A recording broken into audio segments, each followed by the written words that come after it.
فلاں بن فلاں باہر آ جاؤ. اب یہ باہر آیا تو دیکھا یہ بادشاہ کے سپاہیوں کی فوج نہیں، اس کے مرحوم دونوں بھائی سوار آئے ہوئے، جن کو بادشاہ نے کھولتے ہوئے تیل میں ڈالا تھا، وہ دونوں اس گھوڑے پر سوار آئے. اللہ اکبر دیکھ کر کے حیرت زدہ رہ گئے. اس چھوٹے سے بھائی نے پوچھا بھائی جان آپ کیسے اتنی رات میں آئے؟ ان دونوں نوجوانوں نے کہا کہ اے ہمارے ننھے بھائی کیا تجھے پتا نہیں اللہ کی راہ میں جو مارا جاتا ہے مردہ نہیں ہوتا.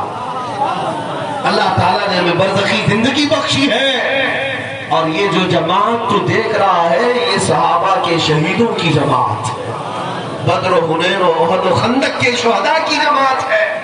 ہم رات کے وقت تیرے پاس اس لیے آئے کہ تو رات کا سفر تنہا اس لڑکی کے ساتھ کر رہا ہے، نکاح کر کے سفر کر.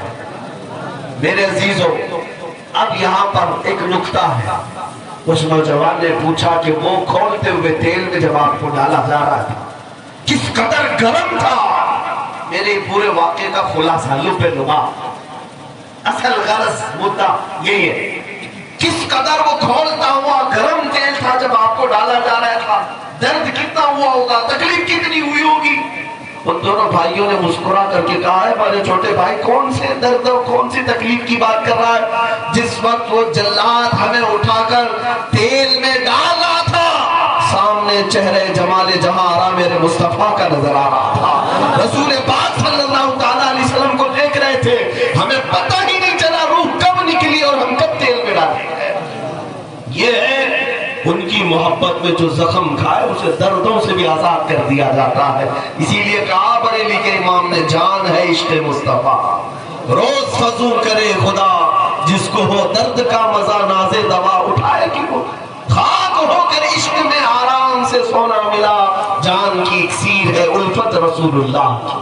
عزیزان گرامی وقار خلاصہ میری بات کا یہی ہے نوجوانوں، اگر اللہ تعالیٰ نے تمہیں زندگی دی ہے تو ادھر ادھر دوسروں کے دروازوں پر دل لٹکانے سے بہتر ہے اس رسول پاک کے قدموں میں اپنے دل کو بچھا دو.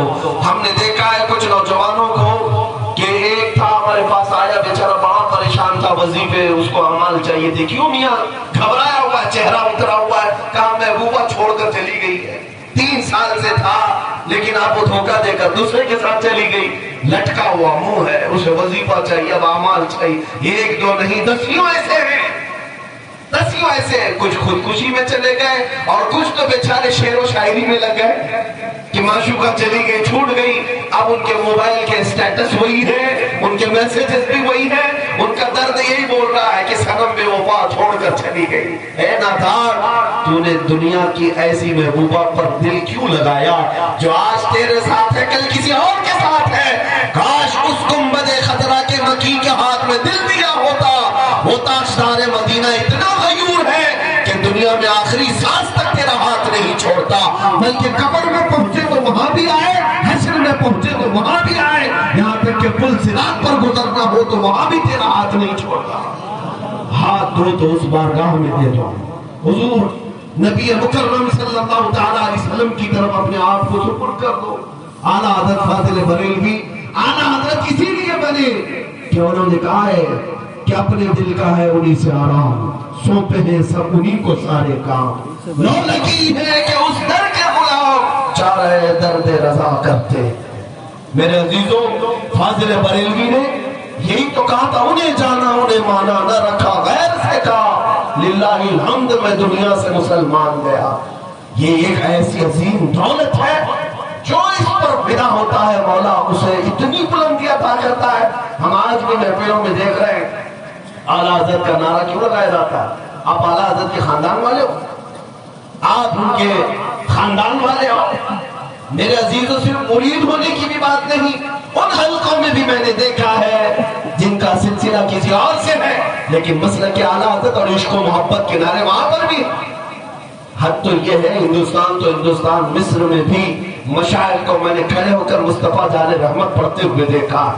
آخر وہ کون سی دولت تھی کہ 100 سال گزرنے کے بعد بھی اس امام احمد رضا کو آج تک محفلوں سے بھلایا نہیں جا سکا، ہماری بزموں کی رونق سے انہیں ہٹایا نہیں جا سکا.